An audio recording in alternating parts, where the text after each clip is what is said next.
I was working at a financial firm in New York City with a bunch of very smart people, and I had a brilliant boss I much admired.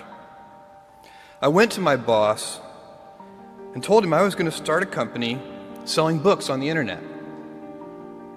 He took me on a long walk in Central Park, listened carefully to me, and finally said, "That sounds like a really good idea, but it would be an even better idea for someone who didn't already have a good job." You can have a job, or you can have a career, or you can have a calling. And if you can somehow figure out how to have a calling, you have hit the jackpot, because that's the big deal. I met Jeff Bezos 25 years ago, and he told me, "Dave, I want you to invest in my company. What are you doing?" "I'm gonna start a bookstore in my garage." "Okay, and I'm gonna put it online. People buy online, and I'm gonna ship out of my garage. But if you invest in me, Dave, someday I'm gonna be the richest man in the world. I'll do over $100 billion. First of all, there is no such thing as $100 billion 25 years ago. Statistically, there's no such thing. Countries didn't have 100, our national debt wasn't $100 billion. And this dude's telling me at 26 years old that he's gonna be the richest man in the world because he has a garage and the internet? That was his truth. No, but he did not know it, and neither did I. But the difference between him and I is I was laughing, scoffing, and jesting at him, and he was already applauding himself, going, at the right way, at the perfect time, I'm gonna make as much as I can as quickly. And I'm sitting there going, there's no way this is gonna be a big business. Do something you're very passionate about, and don't try to chase what is kind of the hot passion of the day. Seen in that light, it really was a difficult choice, but ultimately, I decided I had to give it a shot. I didn't think I'd regret trying and failing, and I suspected I would always be haunted by a decision to not try at all.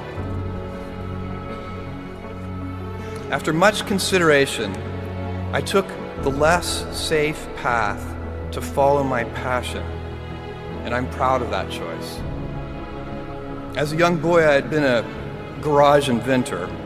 I'd invented an automatic gate closer out of cement-filled tires, a solar cooker that didn't work very well out of an umbrella and aluminum foil, baking pan alarms to entrap my siblings. I'd always wanted to be an inventor, and she wanted me to follow my passion. There's a military phrase that I especially love, and it says, "Slow is smooth and smooth is fast." And I have seen that in every endeavor I've ever been in. That's the kind of thing that really allows you to make progress. You know, you get certain gifts in life and you want to take advantage of those, but I guess my advice on adversity and success would be to be proud not of your gifts, but of your hard work and your choices. So, you may be, the kinds of gifts you get in life, you might be really good at math. It might be really easy for you. That's a kind of gift. But practicing that math and taking it to the next step, that could be very challenging and hard, and take a lot of sweat. That's a choice. You can't really be proud of your gifts because they were given to you. You can be grateful for them and thankful for them.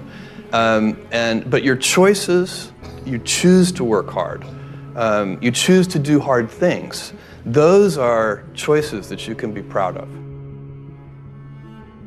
You can choose. We all get to choose our life stories, and it's the choices that define us, not our gifts. Everybody in this room has many gifts. I have many gifts.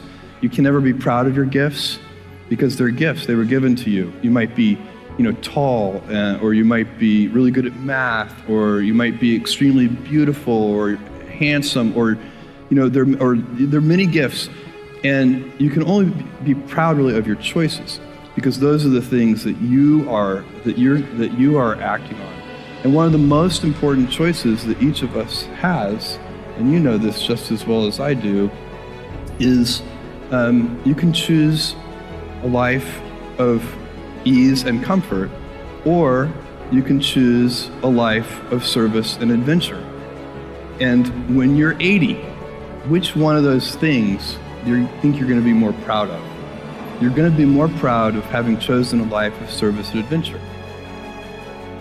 There's never been a better time to be alive. I mean, it's just incredible the amount of inspiration that the world generates for me, and I think for a lot of people. It's insane, the amount of change and invention and opportunity. Your life, the life you author from scratch on your own, begins. How will you use your gifts? What choices will you make? Will inertia be your guide, or will you follow your passions? Will you follow dogma, or will you be original? Will you choose a life of ease, or a life of service and adventure? Will you wilt under criticism, or will you follow your convictions? Will you bluff it out when you're wrong, or will you apologize? Will you guard your heart against rejection, or will you act when you fall in love? Will you play it safe, or will you be a little bit swashbuckling? When it's tough, will you give up, or will you be relentless? Will you be a cynic,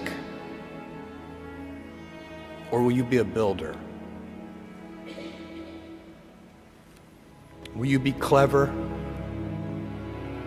at the expense of others, or will you be kind? Every time you figure out some way of providing tools and services that empower other people to deploy their creativity, you're really onto something. You know, you're very lucky if you have a career. A lot of people end up with a job. If you don't love your work, you're never going to be great at it. Jules Verne, Mark Twain, Galileo, Newton, all the curious from the ages would have wanted to be alive, most of all, right now.